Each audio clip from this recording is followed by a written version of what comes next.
and the ancestors are looking out for us. God Hayes is exposing them, man.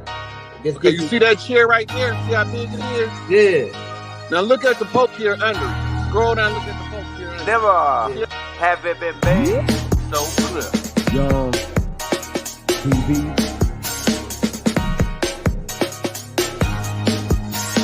Young. We running the game right now.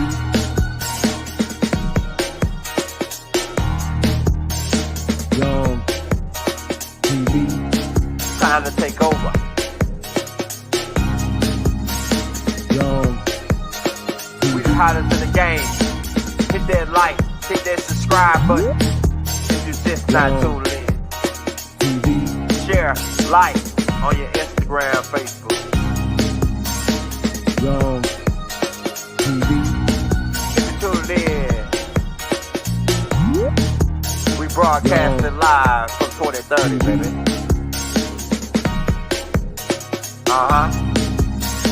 Young TV.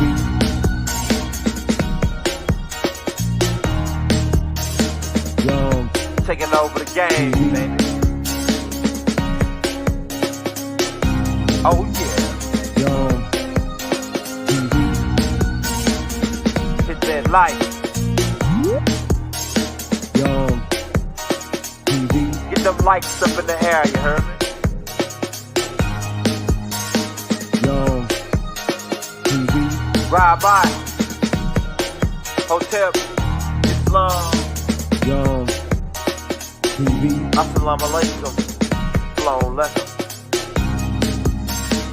Young TV. Now this is for educational purposes only, in hopes that we wouldn't say it first, but truth must be told. Now as we proceed to give you what you need, this is volume 4. We breaking down more of the Killer Clowns tactics that has been utilized for years against our people. Now before we go in farther, we just want to get one thing clear. Now here's the master teacher, Dr. Malachi Z York L, and keep in mind about the L. And here's the master teacher rocking a fez in the court, letting you know he was on the more science tip. Now keep in mind what I told you. When you start teaching about the Moors and you start rocking this crown, the killer clowns who rock our crowns and know about the mounds, man, will come after you to take you down.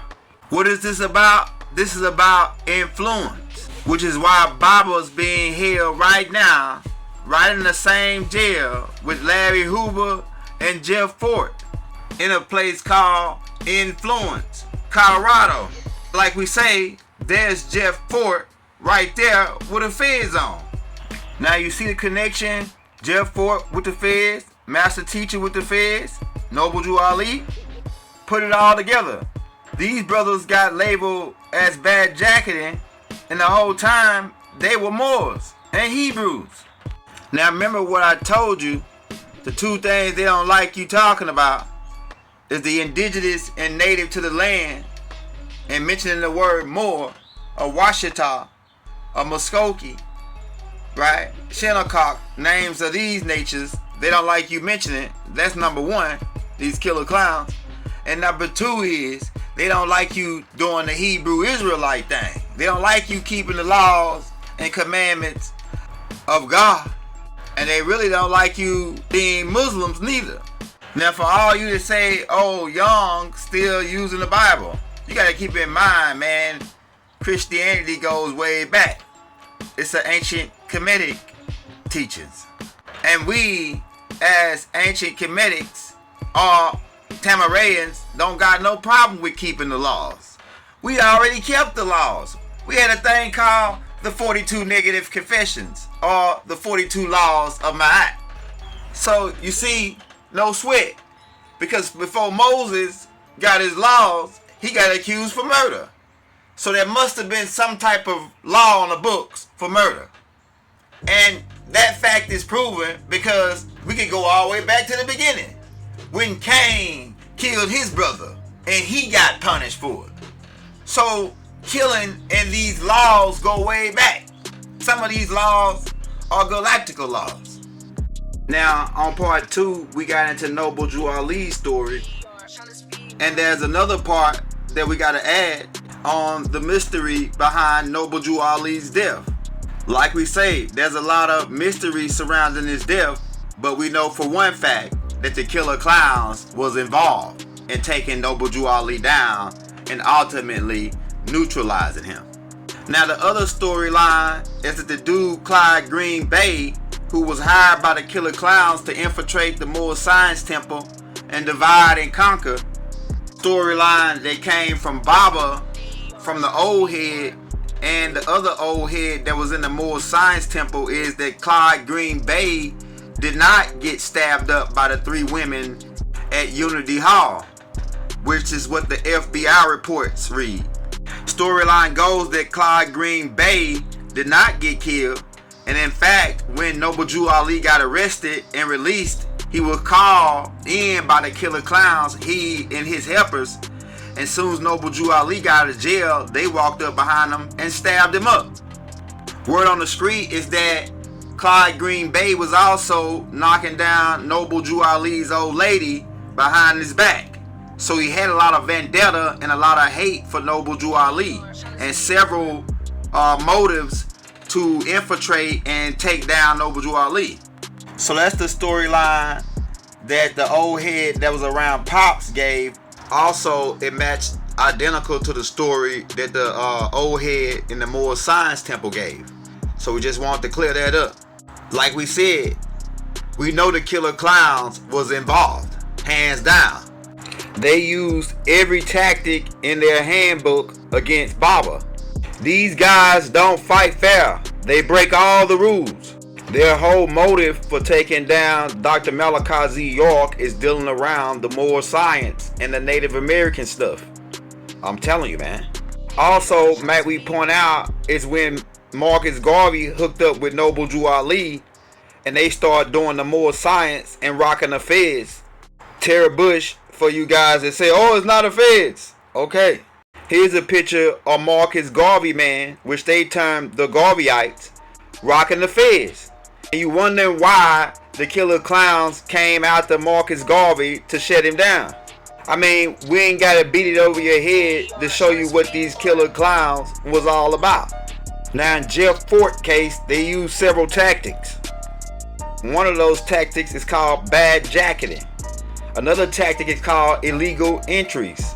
Now, how this tactic essentially works is the informant infiltrates the organization using several tactics such as espionage, sabotage, pretty much surveillance. Then what they begin to do is sell the members or entice the members to commit crimes. Some of these things include doing check fraud, credit card fraud, money scamming, money laundering, counterfeit, selling the members weapons and explosives, convincing and entrapping and coercing members to do burglary, to commit crimes, natural crimes, so that they can later use this as leverage against the organization. These tactics were used, like we say in Jeff Fort case, his people were sold an illegal rocket launcher, and this was later used to frame him. Also, they tried to tie him in with a foreign government, such as Libya, right? And keep in mind about the Libyan flag, with the star and the crescent, the black, green, and red flag, which just so happens to be the same flag as Turkey, except Turkey's flag is all red. Now hold tight to these images and these symbols, because they're going to come back up later in the class. Also, might I point out that the guy that was over Libya since 1942 is Muhammad Gaddafi, who later is taken out by the Knights of Templar when he becomes a threat to national security, because he started threatening the US dollar by trying to reenact the gold standard. So what did the Knights do? They went over in his own country, infiltrated it, and began funding the rebels using their propaganda tactics, and got their own people to take Muhammad Gaddafi out. So So they connected Jeff Fort with Libya and said that Libya was paying him $2.5 million to do a terrorist act on American soil. And he got framed for this and I think a murder, if I'm not mistaken, and they gave him 79, 80 years in Florence, Colorado. But like we told you, Florence, Colorado, or Influence, right? Colorado is really a prison for terrorists, which they labeled Jeff Fort in his organization. Now think about this.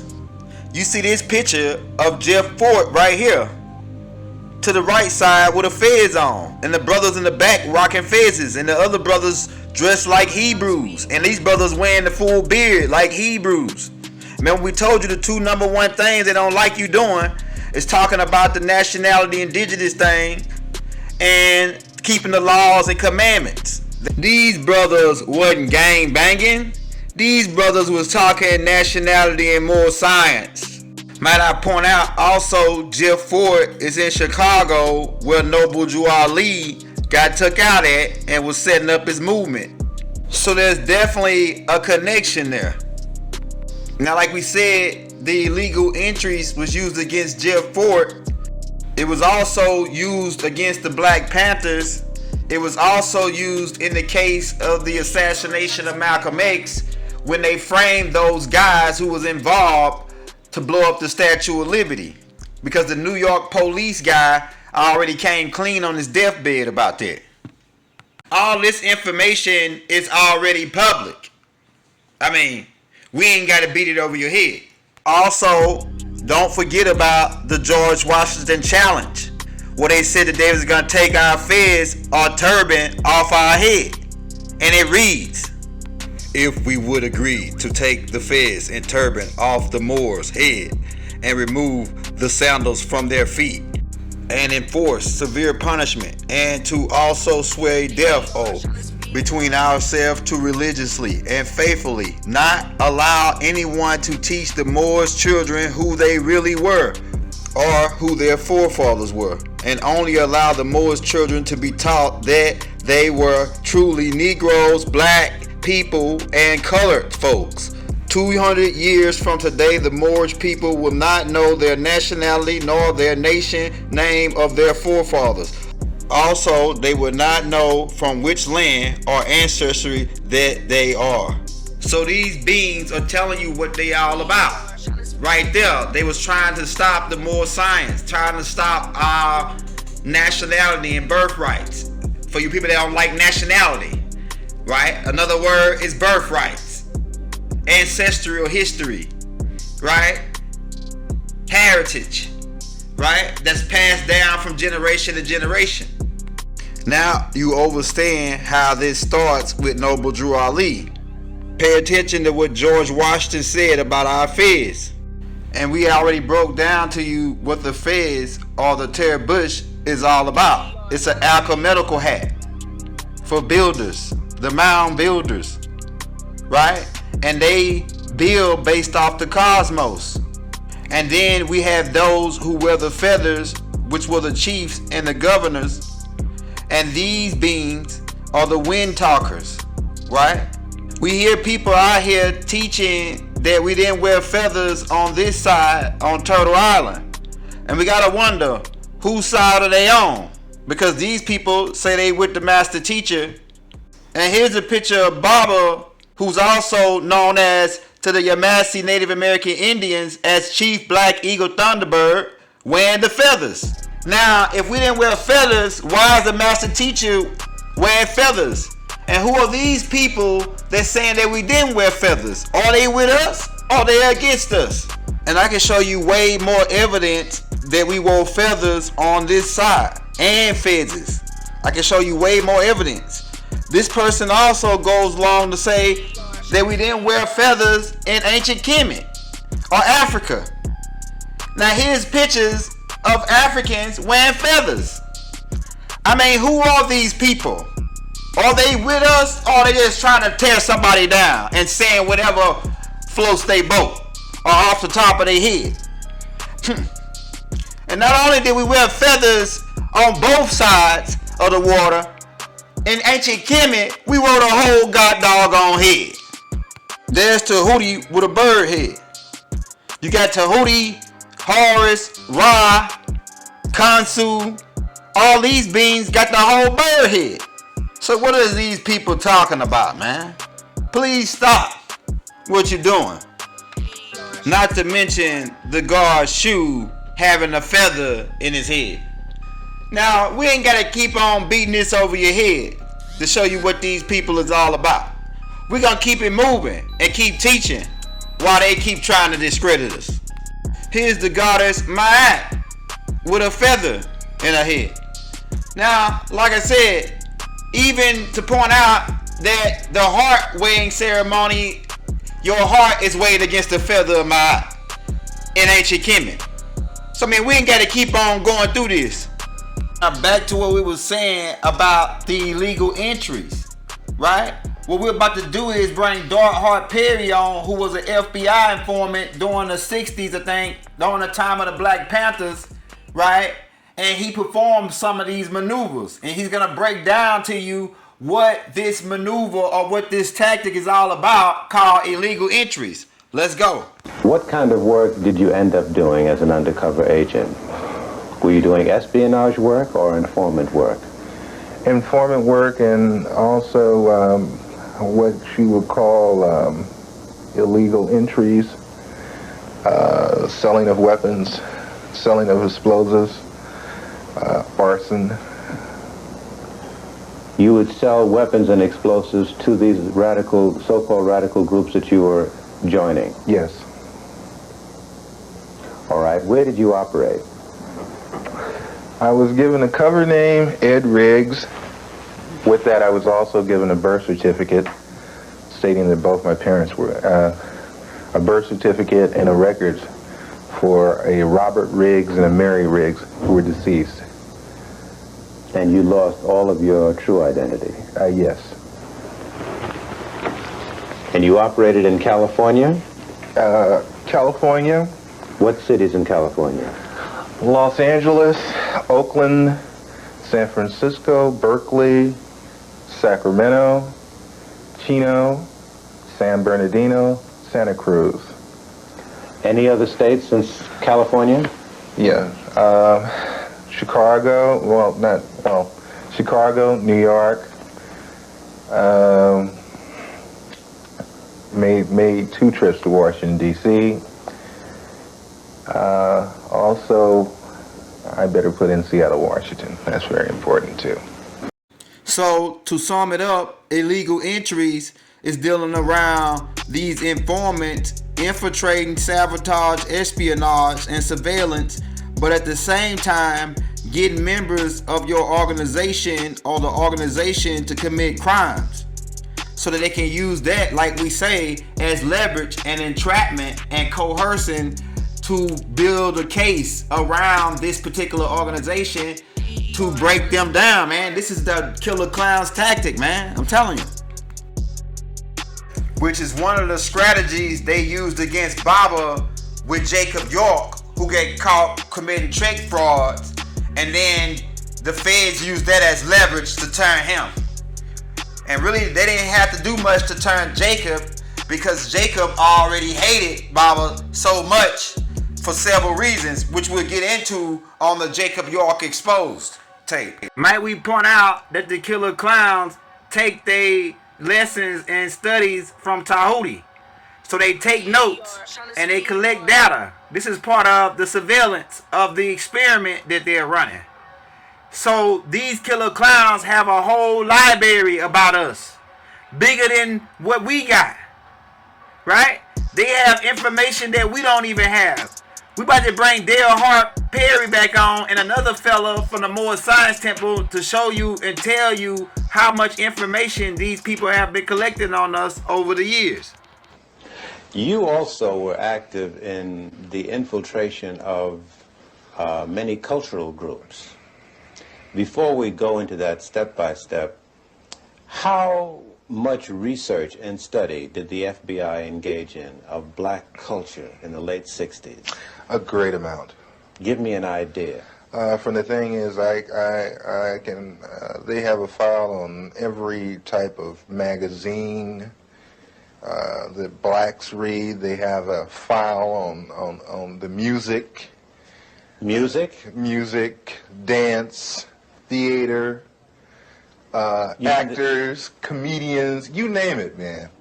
And they would actually study these different... Yes. Oh, yes, definitely. What would they do with music? To understand the people, you have to understand the culture. To infiltrate, you have to understand. You had a lot of so-called white liberals that were infiltrating the so-called black groups using the information that they had gathered from the studies of blacks. You mean just to understand the behavior pattern of our people? Oh yeah, I can, Will Heaton could name out some jams of Miles Davis that I hadn't even heard of. He could name off some books that I hadn't even read pertaining to black culture. Do you ever see agents actually studying the music of... Yes. Yes, I've seen them going over even video portion of cultural events. The understanding, like when, you have an organization like Leroy Jones' Black House. You remember that? Okay, Leroy Jones's place, which was done on the thing of tribalism. That's where I first heard the word Kintu, Mantu, Huntu, Hentu. These words of the African continuum. I learned that from an agent. He ran it down to me. They make in-depth studies of the personalities of the people they're dealing with too. Culturally, it always helps when it's a thing of you can take their culture and use it against them. How large would you say an extensive collection on our culture would you say the FBI has? Would you rate it as large as a particular library, like the Schomburg Library in Harlem? Or... I would rate it better. And the fact is that they go into details that we probably would overlook. Will Heaton used to meet me in different places. Will Heaton, that was one of my supervising agents. There is a certain bar in the Los Angeles area where people into black cultural things met, and Will Heaton used to meet me there. And he would go into very long and tiring conversations with some very articulate brothers about culture, African culture, and Afro-American culture. Eventually, what these so-called FBI guys would do, they would send me back, and then they bring me back. You remember, it was like 3, maybe 4 times that week before they released me finally, that they came and got me out of my cell and they was questioning me things. And I'll never forget this. The second time they came and got me, they brought out a book about this huge, like 4 phone books, like wide. And it had nothing but Moorish information in it. And they asked me, did I know anything about, any of these organizations, or did I know Prophet Noble Drew Ali, who is our leader, and all of this just crazy stuff. And I was like, let me see the book. I kid you not. When I looked in the book, every organization that claimed to be of the Moorish movement was in that book. All right, whether it was by way of snippets that they copied off a website, whether it was off actual documents from a temple itself, whether it was they had the info. Just my point. They had the info. Now remember, these are 2 European guys. And I looked through it and I was like, wow. So some of the stuff I was looking at, I was familiar with regarding Prophet Noble Drew Ali's message, with the Constitution. And I saw a lot of different different organizations that claim to be of the Moorish movement inside of this book. So my point is, they're watching, they're documenting, and they are taking notes. So even if you claim to be, this high, have high regard for Prophet Noble Drew Ali, and you don't enforce civics, they got you in the book as well. But you've been neutralized. You've been neutralized. That's the point. You've been neutralized. Might I point out that the killer clowns will stop at nothing to keep you from claiming your nationality or your birthrights to the land and knowing exactly who you are. They don't want the children to know who their forefathers are. Also to add, right after Noble Drew Ali's death, many organizations spun up. But the main organization that is mentioned of is the Nation of Islam. Now there's a lot of mysterious things about how the Nation of Islam, or why they were set up by a man named Master Farad Muhammad directly a year after Noble Drew Ali's death. Supposedly, Noble Drew Ali and Master Farad Muhammad go way back. This shit is deep. This is a picture of Noble Drew Ali and Master Farad Muhammad when they were children. The picture is really old and we can't really make out the faces, but they had this picture on one of the Moor Science archives saying that Noble Drew Ali and Master Farad Muhammad go way back. One storyline goes that Noble Drew Ali was an orphan, another goes that he was raised on a Cherokee plantation by adopted parents, or by his crazy aunt. It's a lot of different storylines on it. Now there's several different pictures floating around of Master Farad Muhammad, and several alias names that they said that he went by, like David Ford and a whole bunch of other names. Now he has a run-in with the FBI right around the same time he's setting up the Nation of Islam, and he's explaining to them how his new organization is set up. Now to me, and it's just my opinion, but Master Farad Muhammad looked like an Italian or Turkish guy. Also, the flag of the Nation of Islam is the same as a Turkish flag, but just spent around. Also, that flag and crescent is tied in with the Libya flag. So it's all connected. It's gonna come back together in a minute. Some people have reason to believe that the Nation of Islam was set up by the killer clowns and the Jesuits. Now a lot of people don't even know about the Jesuits or never even heard of them, which is the dark or underground priesthood of the Vatican. Rumors is that they are responsible for the dirty work of the church.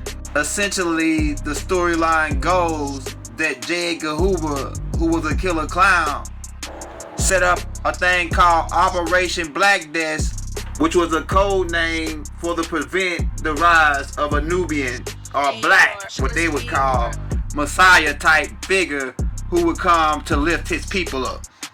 And supposedly through this Black Death, with the help of the Jesuits, the word on the street is that these guys set up the Nation of Islam so that they could closely monitor the rise of a Messiah. Now, we don't care how the storyline play out. We love Elijah Muhammad. Elijah Muhammad was one of us. And may Allah be pleased with him. We who are knows everybody's not perfect, but we strive to be though. So with that being said, peace be unto the Honorable Elijah Muhammad. Now I don't know if y'all remember this guy, but this guy name is Natural Tahuti. And he did a show on Sonetta TV about the Nation of Islam being set up by the Jesuits. And we get ready to cut to that clip. But mysteriously, after he did this tape, he started having a lot of run-ins with the police. And all we saying is what happened to Natural Tahuti. Because we have reason to believe that the COINTELPRO was involved with setting this brother up after he produced that information. Right? So everybody really cut to that clip, man. We don't know where Natural Tahuti's at now, but we hope the brother's straight, man, because ain't no telling who came after him after this debate with Wesley Muhammad. right, that he had, and he exposed that the Nation of Islam could have been set up or infiltrated by the Jesuits and the killer clowns. Let's cut to that clip. We're going to get through this real quick, all right? I'm not even going to refute what he just said. It don't make no sense. Okay, let's stick to my premise. That's right. The white man is not God. That's right. You can clearly see that's a goddamn cracker. That's right, Tony. Now, something the Nation of Islam has been denying for so many years. I couldn't remember it all, so I need to get through this real quick. According to the FBI files, Wallace Farad Muhammad is identical to Wallace Douglas Ford, also known as Wallace Dodd, whose birth is recorded by the FBI February 25th, 1891, which would, in the year 1930, made him 39 years old. Take a look at that man. Looked like a man about 40 years old, right? Of mixed European and Polynesian parentage. There is much uncertainty about his origins. It has been claimed that he was born in New Zealand or Portland, Oregon in the United States, of parents who came from Hawaii. All right? Honorable Elijah Muhammad's own son, Akbar Muhammad, said that he was of Turkish origin. Remember that, Turkish origin. Okay, a World War I draft registration card for Wally Dud Ford came and from 1917 indicated he was living at that time in Los Angeles unmarried as a restaurant owner and reported that he was born in Shika, Afghanistan on February 26, 1893. He was described as being of medium height and built with brown eyes and black hair. As of 1920, he was still living in Los Angeles as 26 years old Wallace D. Ford with his 25-year-old wife, Hazel. He provided his occupation as a proprietor of a restaurant and gave his place of birth as New Zealand. He provided no known place of birth for his parents, nor his date of immigration. In 1926, Ford was arrested and imprisoned for drug offenses, serving 3 years in San Quentin between 1926 and 1929. When he was released from prison, he disappeared from the public record until Wallace Farad was arrested in 1932. He was identified with Wallace Dud Ford on the basis of photographs and matching fingerprints. One thing y'all know, fingerprints don't lie. The Nation of Islam rejects this identification of Wallace Dud Ford with Wallace Farad Muhammad, interpreting it as a smear campaign. They also say that he was born in 1877, which would, at the time of this picture, made him 53 years old. That he was born that he came from Mecca, and that his father was a black man and his mother was a white woman. That's what the Nation of Islam claims. Okay? Let's move right along. If Farad, something's wrong. Okay, something's wrong with my PowerPoint. However, you know the flag of the Nation of Islam. Actually, that flag is turned backwards. The moon and the crescent of the star will be turned that way. They said that this is the universal flag of Islam. That this is the Islam that came to the earth with the black man, right? But as you can see, this is the flag of Turkey. It ain't got nothing to do with Orthodox Islam. The black flag, Araya, is the flag of jihad, to be carried into battle. The white flag, Al-Liwa, signifies that the land has been conquered by and for Islam, and that the infidels have been subjugated. It is a black flag. It's the flag of jihad.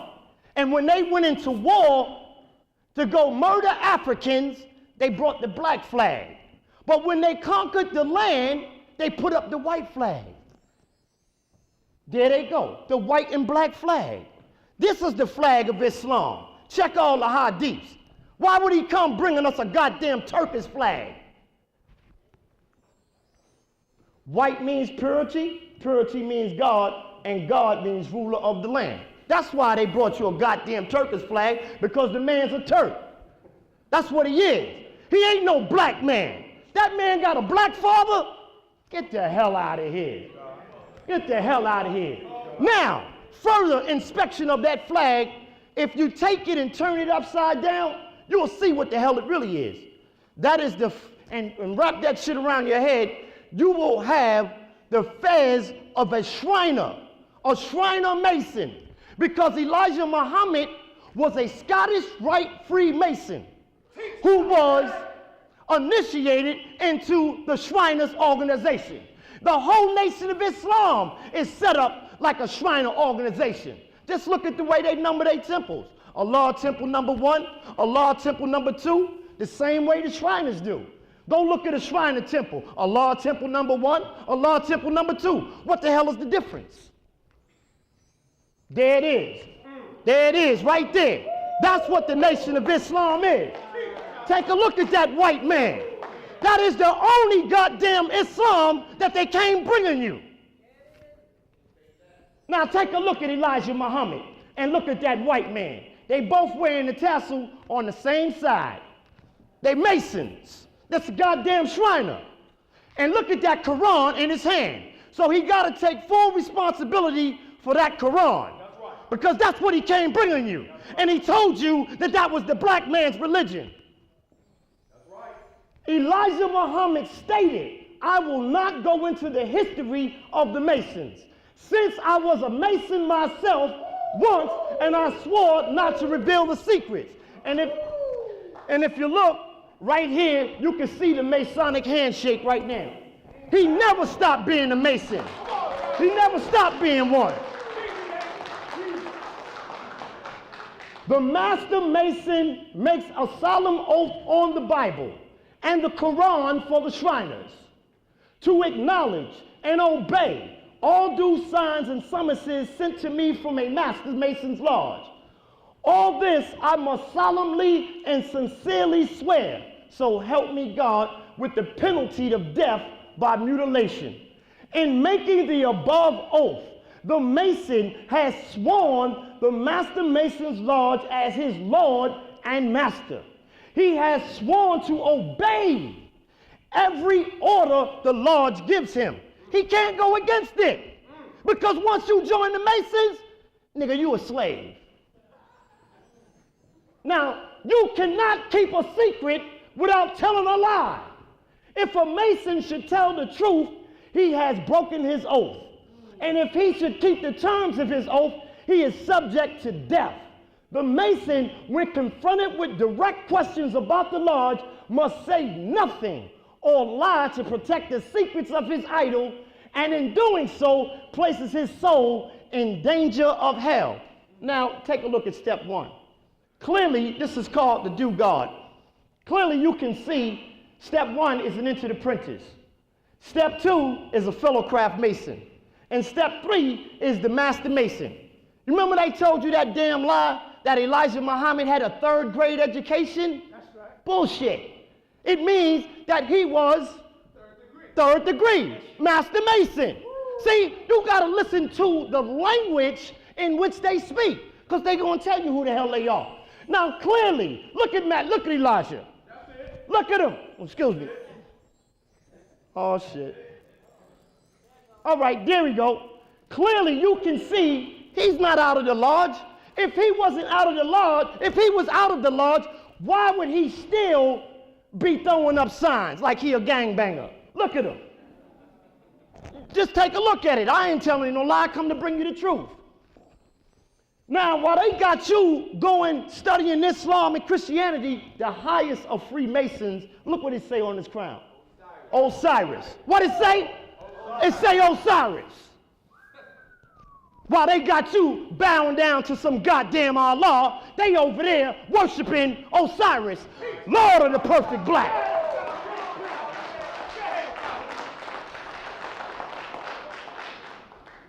All right. The Great Seal of America uses the images of a truncated pyramid, which is missing a capstone in the opening space above the pyramid. There is a place, the symbol of an eye, radiating with rays of light. There are 13 core stones that lead up to the missing capstone, over which is the all-eye-seeing eye. Elijah Muhammad told us that Master Farad Muhammad made his appearance on the 4th of July in 1930.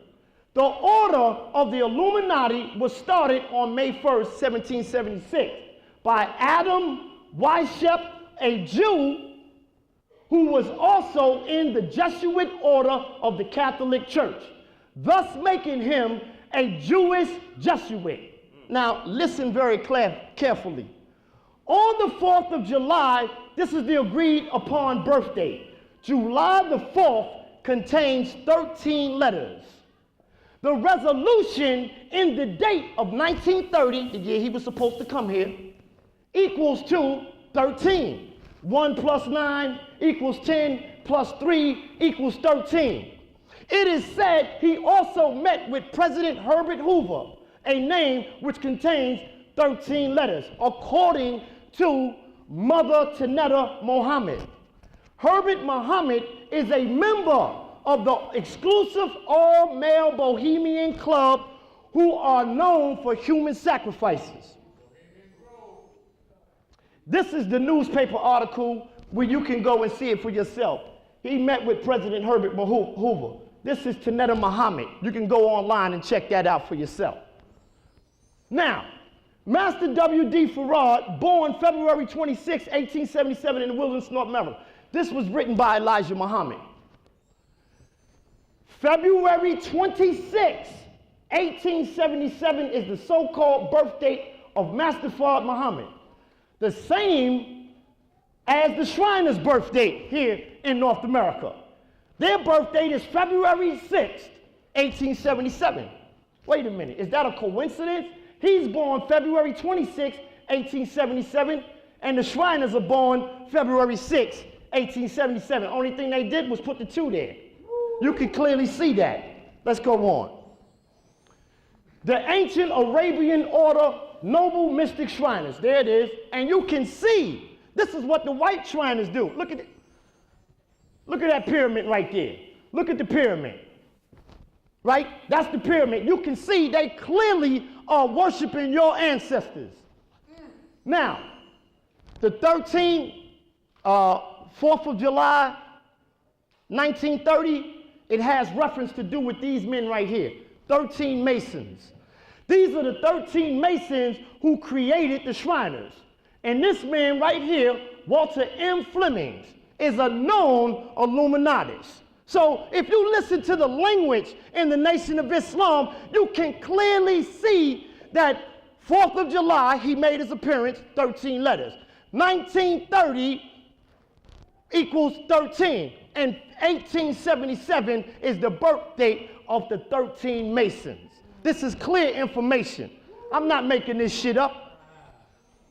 Now, look at the dress code of the Nation of Islam. Check them out, right? Check them out. They clearly dress like Masons. That's the way the Shriner dress. Check them out. You see the difference? You see it? See the bow tie? This is the way, look at it. The slave, the master. The slave, and the master.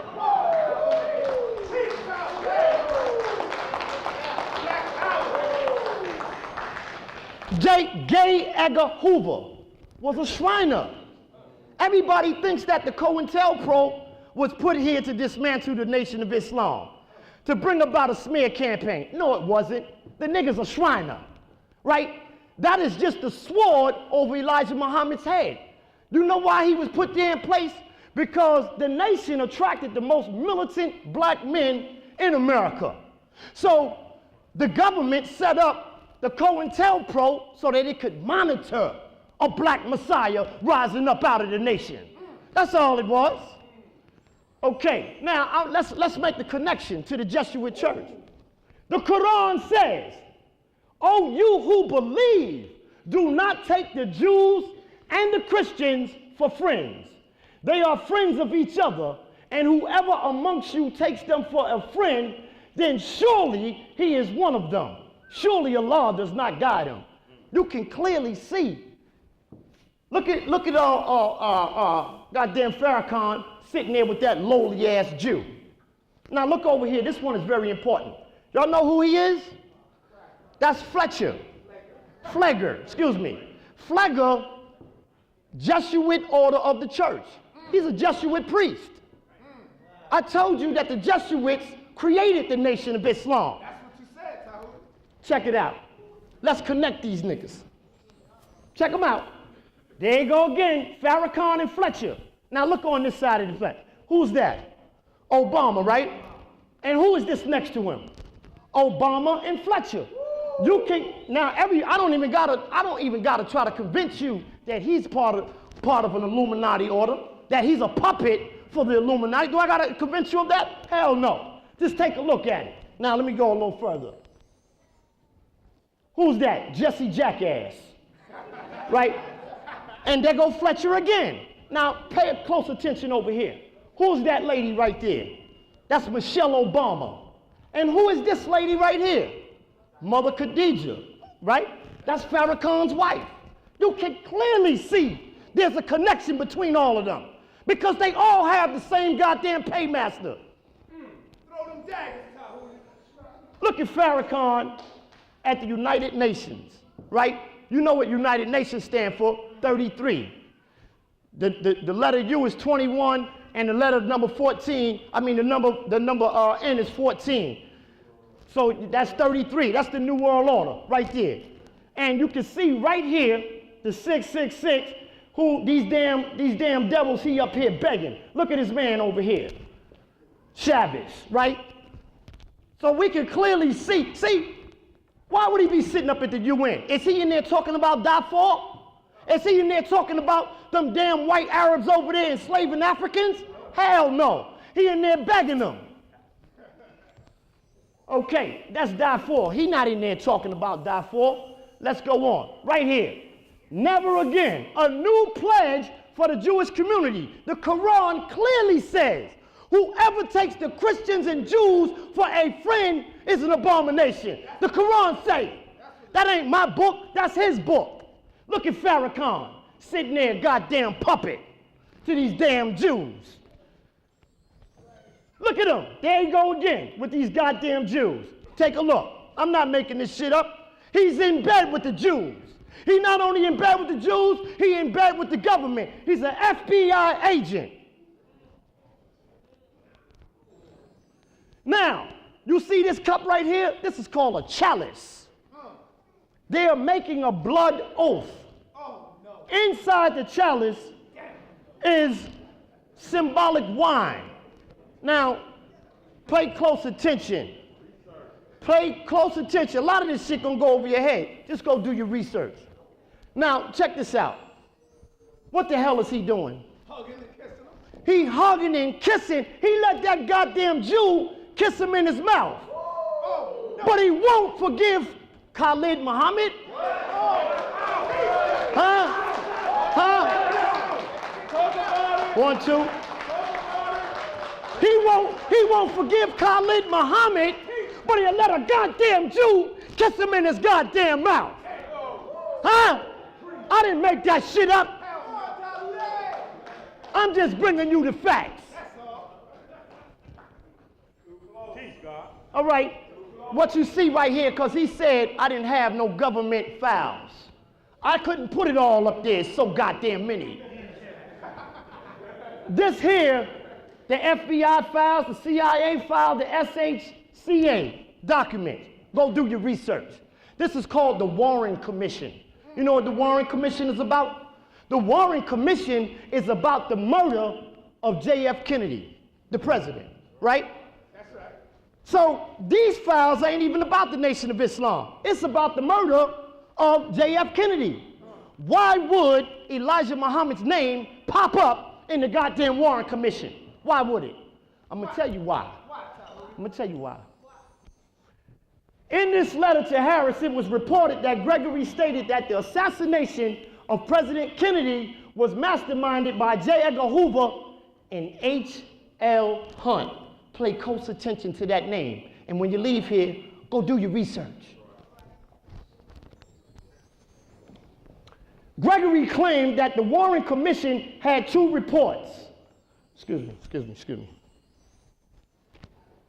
Had two reports on the assassination and knew of the directors, that's J. Edgar Hoover, and Hunt's participation.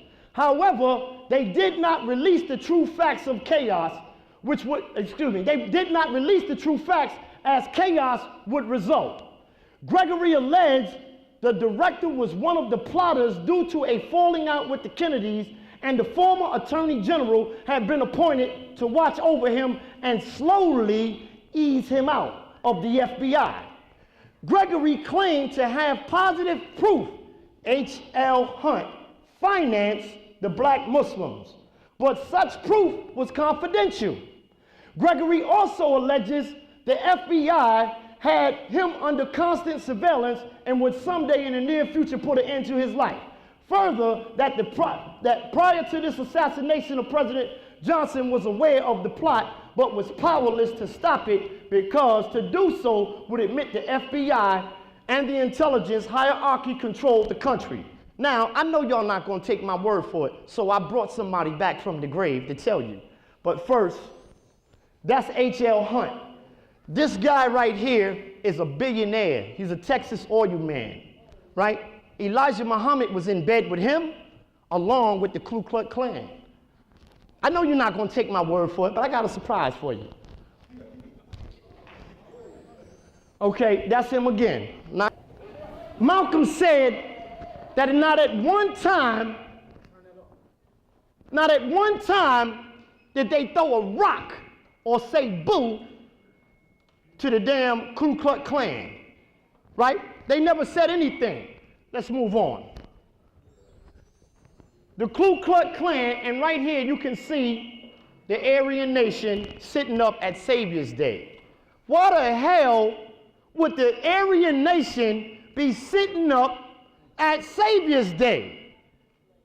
You mean to tell me your Savior, Allah, you're going to let the damn Klan come up there and sit there? One more time, y'all. One more time.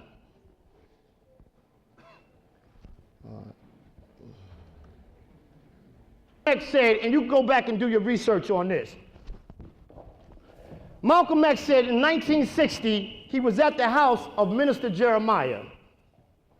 He said that he was ashamed of it, but he sat at the table with the heads of the Ku Klux Klan to make a deal with some high officials in the government to get some land down in North Carolina so that it would make Elijah Muhammad's program of separation seem more feasible. Now, you can go out and get the Laughing Lieutenant and you can check that out for yourself.